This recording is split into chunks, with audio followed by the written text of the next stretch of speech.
Éternel, tu es Dieu et le Dieu vrai, le Dieu véritable. Seigneur, nous venons encore devant toi parce que nous avons besoin, Seigneur, d'une parole, Seigneur, qui vient changer notre orientation, qui vient changer, Seigneur, notre manière de vivre, qui vient changer, Seigneur, notre façon de faire.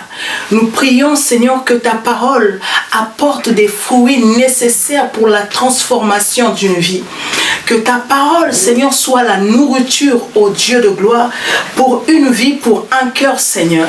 Nous prions que l'impact de ta parole aille jusqu'aux extrémités, Seigneur, de la terre pour toucher, Seigneur, et guérir, Seigneur, une personne, Seigneur, qui s'attend à toi. Nous savons que tu es Dieu, nous savons que, Seigneur, c'est toi qui parles et nous voulons simplement écouter le son de ta voix. Ma prière est que, Seigneur, par le moyen de ta parole, une vie soit restaurée, Seigneur.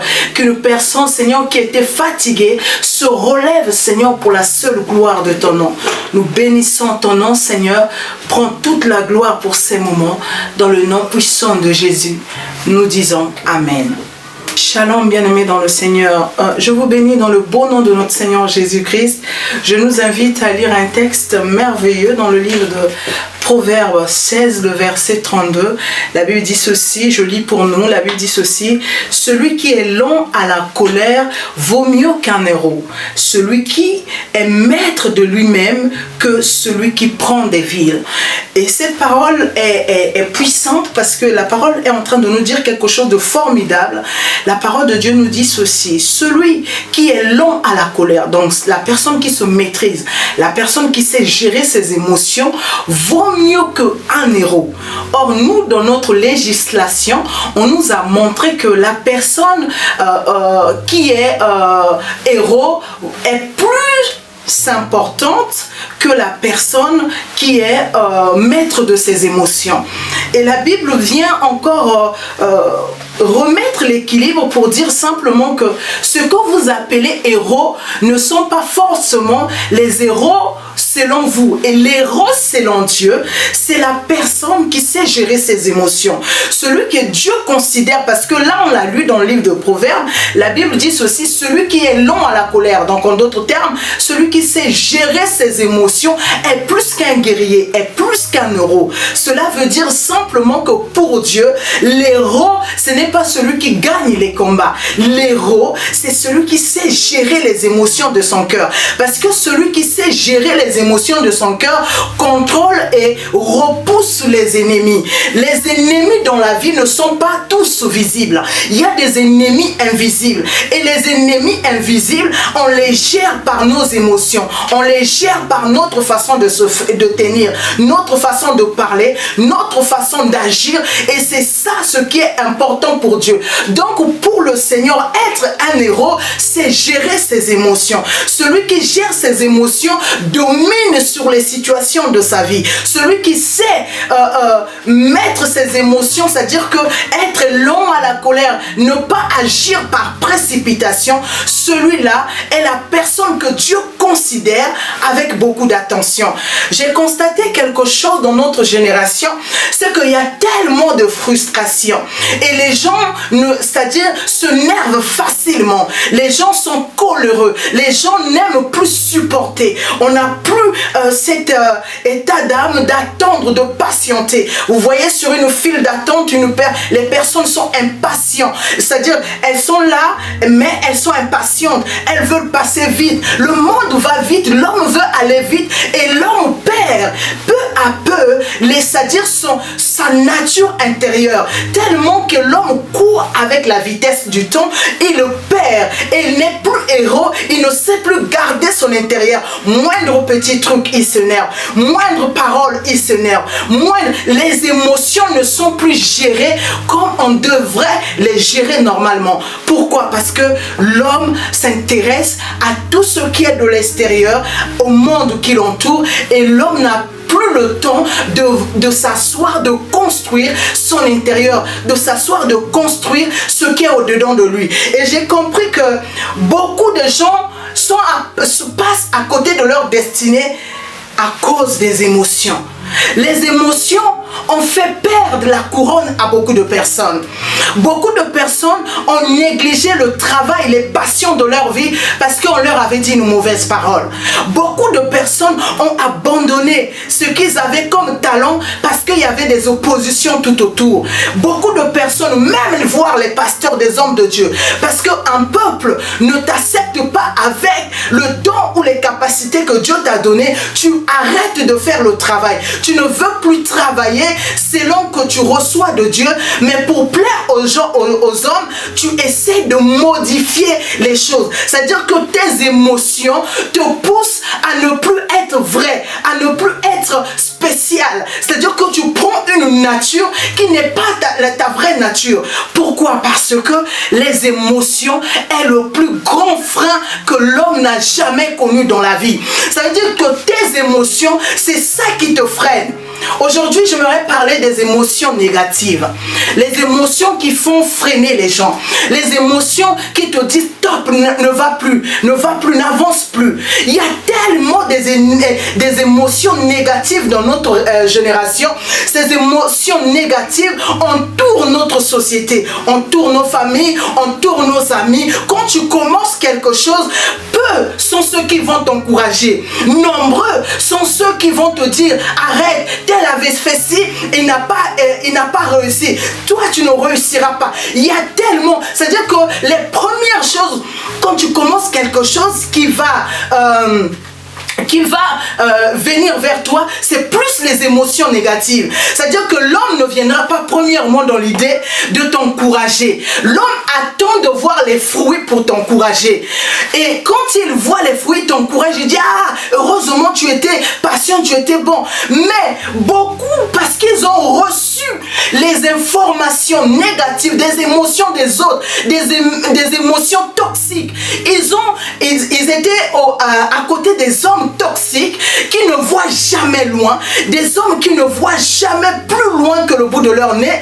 Et comme ils étaient dans cet entourage-là, qu'est-ce qui se fait? C'est que à force de recevoir les émotions négatives, non, tu ne réussiras pas, tu ne peux pas faire ça comme ça, c'est pas comme ça la structure, c'est pas comme ça qu'on le fait, c'est pas comme ça qu'on établit telle chose. Non, il faut faire selon le modèle de soi. C'est-à-dire que les personnes ne peuvent même plus faire les choses qui naissent dans leur cœur à cause des émotions négatives. Tu es un homme de Dieu. Dieu t'utilise dans le miracle, On te dit non, la société actuelle ne supporte pas tellement ça, ne va pas trop dans le côté spirituel.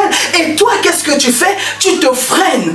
Tu n'utilises pas ton côté spirituel. D'autres encore, ils étaient tellement intelligents, on leur dit, mais toi avec ton intelligence, c'est pas avec les animaux que tu vas parler, c'est avec les hommes. Qu'est-ce qu'il faut faire? Il faut revenir sur la terre.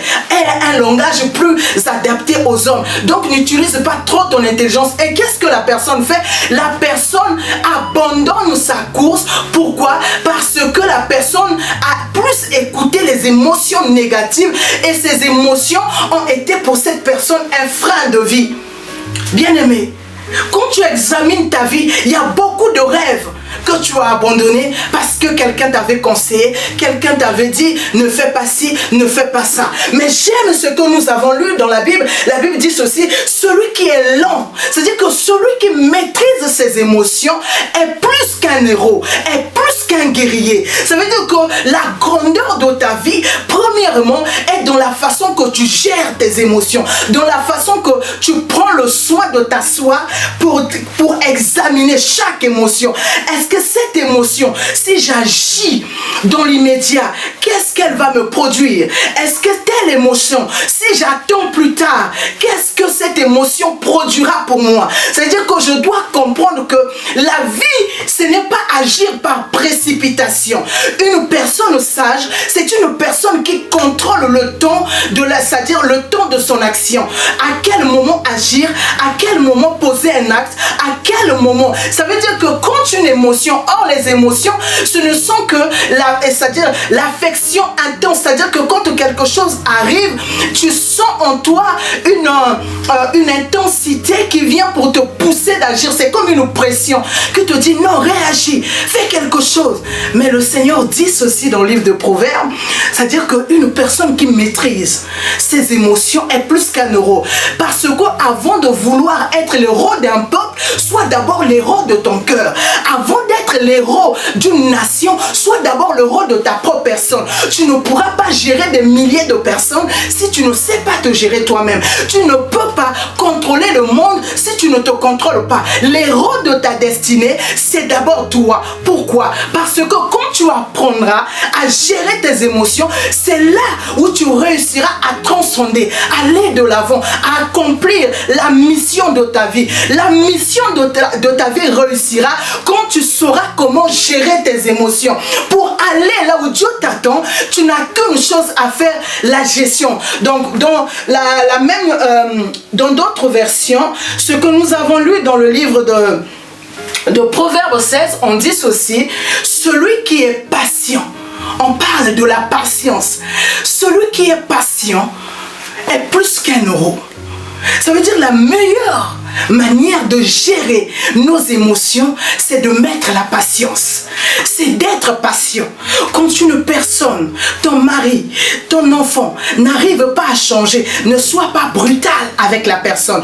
Quand quelque chose autour de toi, tu n'arrives pas à réussir, à accomplir un vœu, une mission, donne-toi le temps. Alléluia, donne-toi le temps de réussir, donne-toi le temps pour arriver. C'est-à-dire que sois patient. Ce n'est pas parce que tu n'as pas réussi là que tu ne réussiras pas. Ne sois pas de la race de ceux qui abandonnent.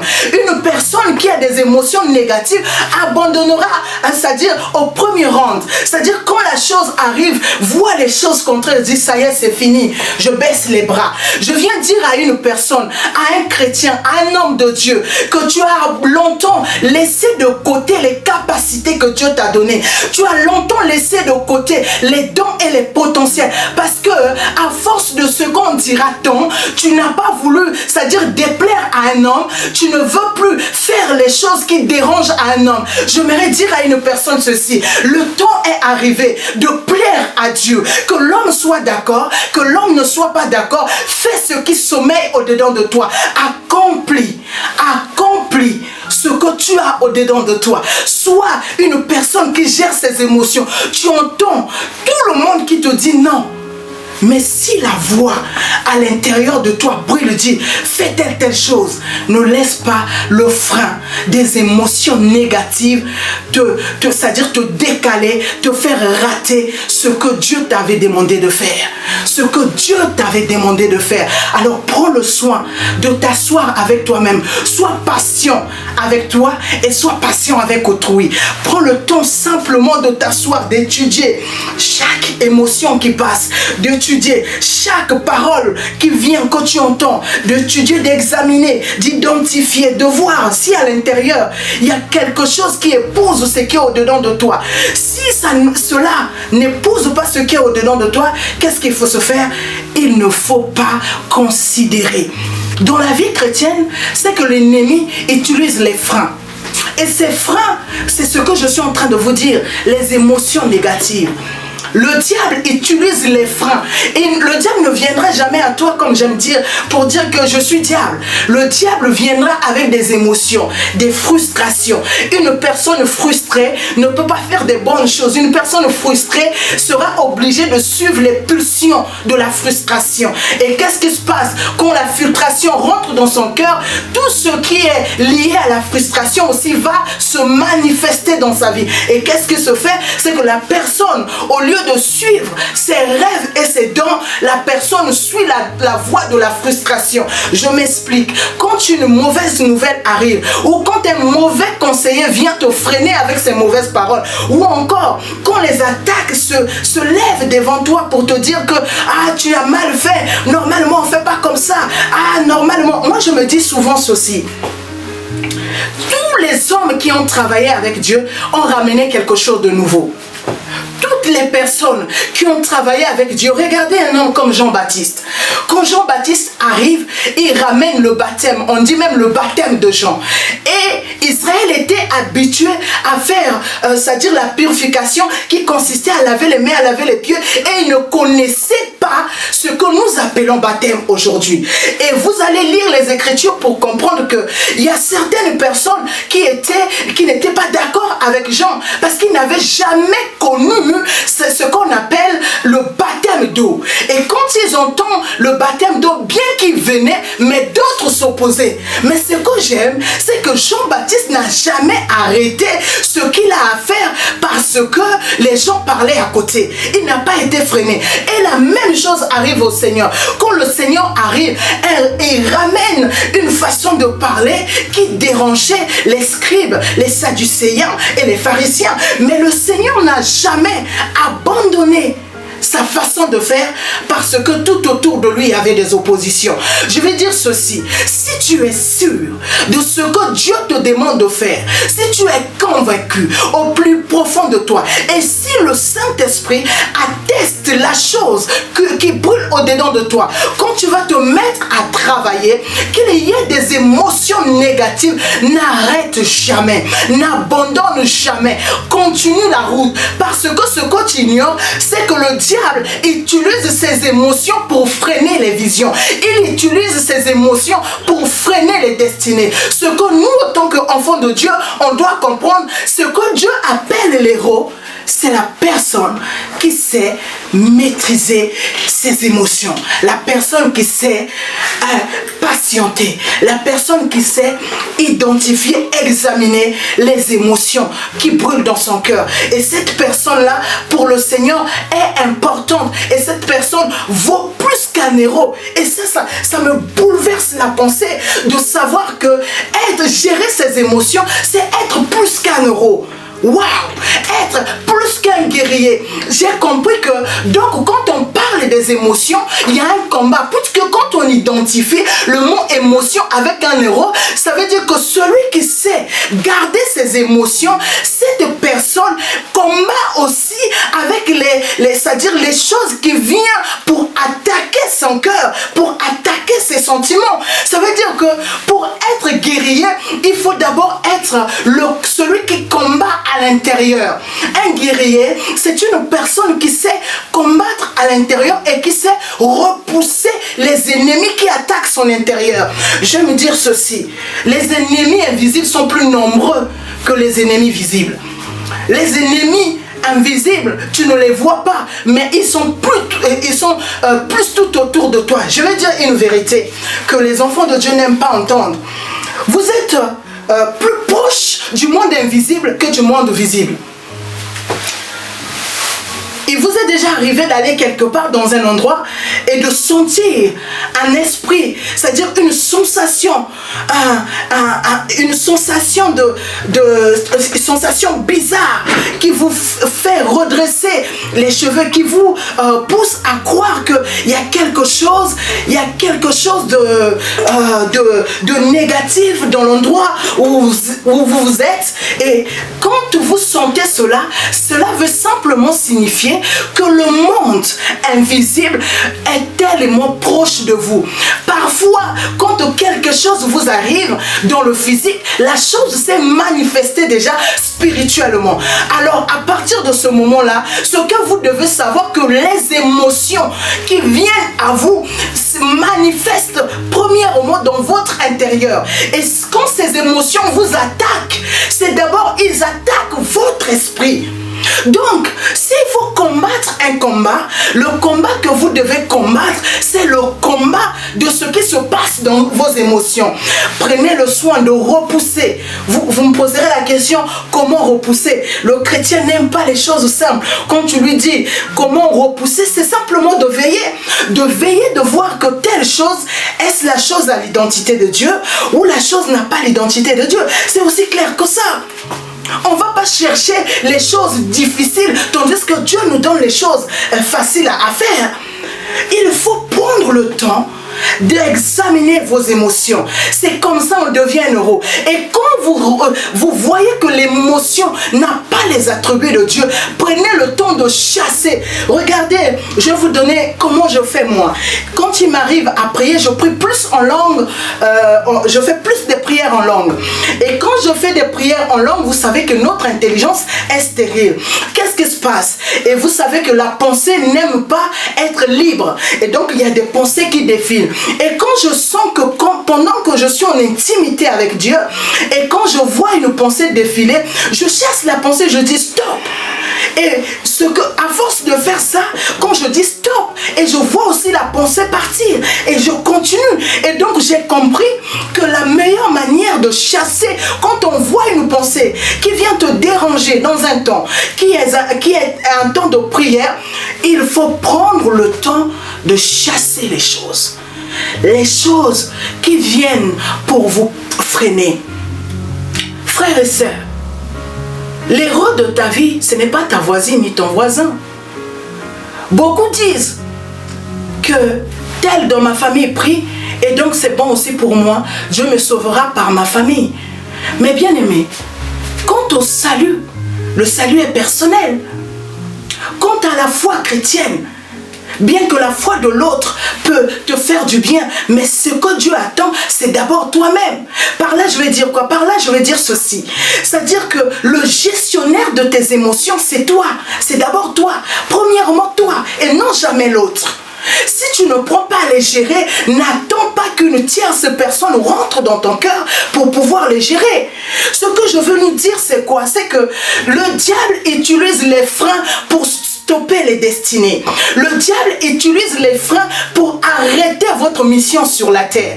Et les freins, ce ne sont que les émotions négatives. Et ces émotions viennent des blessures, viennent par des choses que nous avons vécues dans la société, des blessures émotionnelles par commission, par omission. Quand je parle par commission, ce sont des blessures que les autres nous ont fait. Par omission, c'est par les manques, les choses que nous avons pu désirer que nous n'avons pas eu. Les manques de notre vie créent des frustrations, créent des émotions en nous. Et qu'est-ce qui se passe quand les blessures par omission ou par commission nous atteignent? Alors qu'est-ce qui fait? Qu'est-ce qui se produit? On abandonne. On abandonne.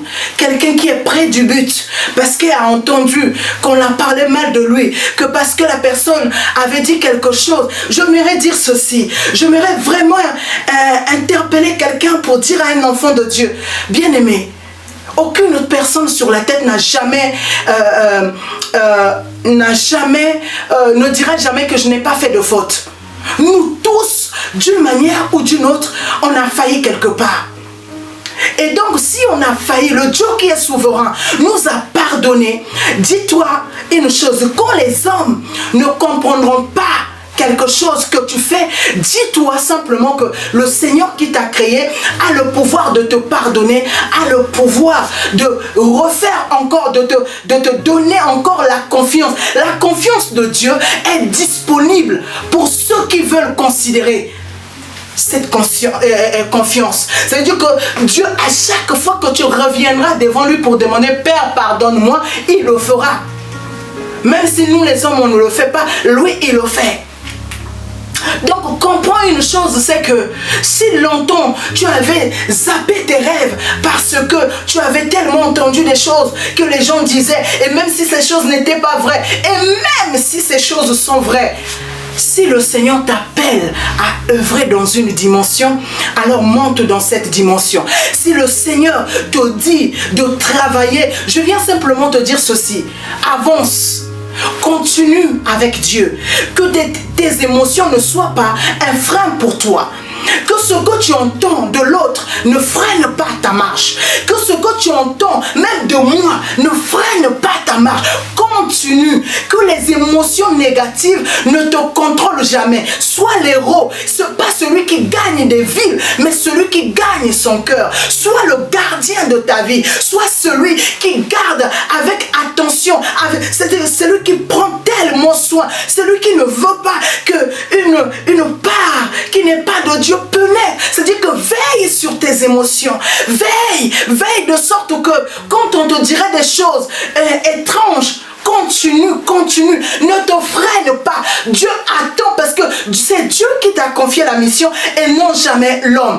Toi, tu ne sais pas si les personnes qui te disent des mauvaises choses ou encore les portes de la vie qui se ferment devant toi, ces portes-là, ce sont des portes qui sont juste là temporaires. Ça veut dire que quand une porte se ferme, n'est pas les émotions que c'est fini.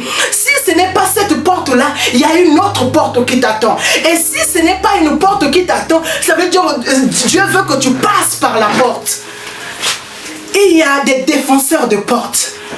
Ceux qui nous regardent, c'est-à-dire, si tu veux être défenseur de porte, ne sois pas un homme qui regarde à ses émotions. Ceux qui ont accompli des miracles dans la vie n'ont jamais regardé à leurs émotions. Comment tu pourras ressusciter un mort si tu écoutes tes émotions humaines?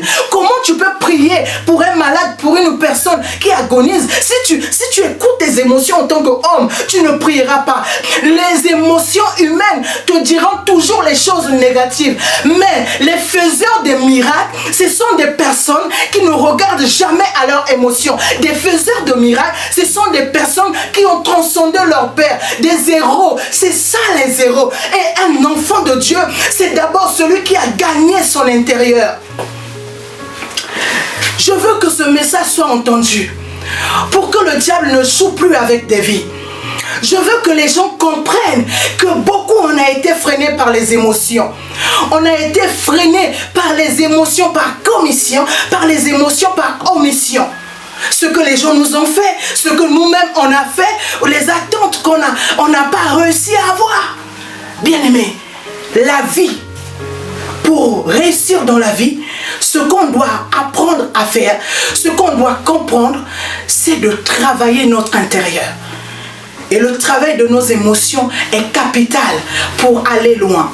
Celui qui travaille ses émotions, c'est celui qui prépare sa route. C'est celui qui prépare ce qui sera demain. Celui qui veut s'arrêter aujourd'hui, c'est celui qui se laisse conduire par ses émotions. Celui qui veut aller loin, c'est celui-là, c'est-à-dire qui maîtrise, qui est l'héros dans son cœur. Un homme lent à la colère est plus qu'un héros. Proverbe 16. Tu veux aller loin avec Dieu? Apprends à te focaliser sur la voie de Dieu. Quand Dieu te dit viens, même si devant c'est un mur, approche. L'homme te dira fais attention, il y a un mur devant toi. Mais Dieu te dira viens. Devant il y avait la mer rouge. Il n'y avait pas de chemin. Mais Dieu a permis qu'ils passent. Ils ont passé. Mais quant à l'homme, la Bible dit que le peuple d'Israël a commencé à murmurer parce qu'ils étaient dans l'impossibilité. La voix de leur émotion, c'est-à-dire qu'il s'est levé. J'aime Dieu qui dit, dites aux enfants d'Israël, les Égyptiens que vous voyez, vous ne les verrez plus. Ces Égyptiens que vous voyez, vous ne les verrez plus. Pourquoi? Celui qui sait maîtriser ses émotions, c'est le tueur de ses ennemis. Celui qui maîtrise ses émotions, c'est celui qui ferme la gueule du lion.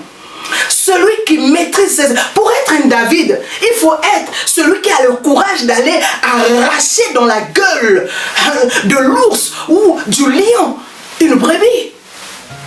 Mais si tu es une personne qui est émotive, tu ne peux pas te battre avec le lion. Ça veut dire que David, il était tellement convaincu de ses émotions, il va, c'est-à-dire dans le combat avec le lion, il dit au lion, laisse la brebis, je vais me battre avec toi. C'est ça. Et il déchire sa gueule. Quand tu prends le soin de contrôler tes émotions, tu contrôleras tes adversaires. Quand tu prends le temps de contrôler tes émotions, tu contrôles ton monde. Quand tu prends le soin de gérer tes sentiments, les voix qui parlent, je dis souvent, vous savez, j'aime trop parler de l'homme intérieur et de la pensée. Je dis souvent, dans le cœur de l'homme, il y a 1001 voix qui résonnent. Il y a tellement les pensées qui se lèvent. L'homme qui sait maîtriser ses émotions, c'est l'homme qui fait taire toutes les voix dans sa pensée pour laisser qu'une voix. Ça veut dire qu'il faut être capable de dire stop aux autres voix pour élever une voix dans sa pensée. Serviteur de Dieu, ne faites pas l'œuvre de Dieu avec les émotions. Il y a une personne qui commence N'attends pas qu'il y ait 10 personnes pour commencer la prière. N'attends pas que les gens viennent pour choisir un bon message. Qu'il y ait une personne, choisis le message qui est même prévu pour des milliers de personnes. Tu ne sais pas. Élisée a dit à Géasi, ceux qui sont avec nous sont beaucoup plus nombreux. Si devant toi il y a une personne, mais que fais-tu des anges qui sont dans les lieux? Alors, apprenons à servir Dieu, pas dans les émotions, mais dans l'esprit, comme disait Paul. Le Dieu que je sers dans mon esprit. Nous allons prier. J'aimerais prier pour vous, pour vos émotions. Que le Seigneur vous aide, vous enfants de Dieu, vous serviteurs de Dieu, nous enfants de Dieu, nous serviteurs de Dieu, servants de Dieu, à ne plus travailler dans le ministère avec les émotions. À ne pas croire. Vous savez, c'est tellement drôle l'histoire des émotions. Une personne prie beaucoup plus fort quand la musique est bonne. Parce que la personne croit que c'est la musique qui l'emporte. Non, ce sont ses émotions. D'autres personnes croient que quand elle va chanter une chanson, Dieu va descendre. Mais non, c'est l'histoire des émotions. Beaucoup de personnes prient avec les émotions. Dieu ne veut pas que tu sois une personne qui prie avec les émotions, mais la personne qui sert Dieu dans son esprit. Qu'il y ait une bonne louange, qu'il y ait des adorations, les belles paroles ou pas, tu dois élever Dieu. Non par rapport aux émotions, mais par rapport à l'état de ton cœur qui est pur devant Dieu. Qui est pur devant Dieu. Nous allons prier. Sachez une chose, on ne sert pas Dieu avec les émotions négatives. Je ne parle pas là des émotions positives, je parle des émotions négatives. Parce que quand vous regardez même sur la liste des émotions, il y en a tellement qui sont négatives que positives. Alors, nous allons prendre le temps de prier. Seigneur, je te prie de toucher un cœur. Une personne, Seigneur, qui écoutera ce message. Je prie, Seigneur, oh Dieu, que son entendement soit bouleversé. Que la personne n'écoute plus ses émotions. Que la personne cherche à écouter la voix de l'Esprit.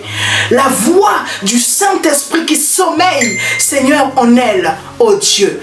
Je prie, mon Dieu, mon roi, que tu guérisses un cœur, que tu touches une vie, que tu changes, Seigneur, la façon de gérer les émotions. Que mon frère, ma soeur, gère ses émotions selon les Écritures, selon que l'Esprit dirige. Et non, Seigneur, selon ses aspirations. Seigneur, touche un cœur. Je recommande mes frères et sœurs entre tes mains. Et je te fais confiance, Seigneur Saint-Esprit, de toucher les cœurs, de toucher les vies. Et je prie dans le nom de Jésus. Je dis Amen. Soyez bénis.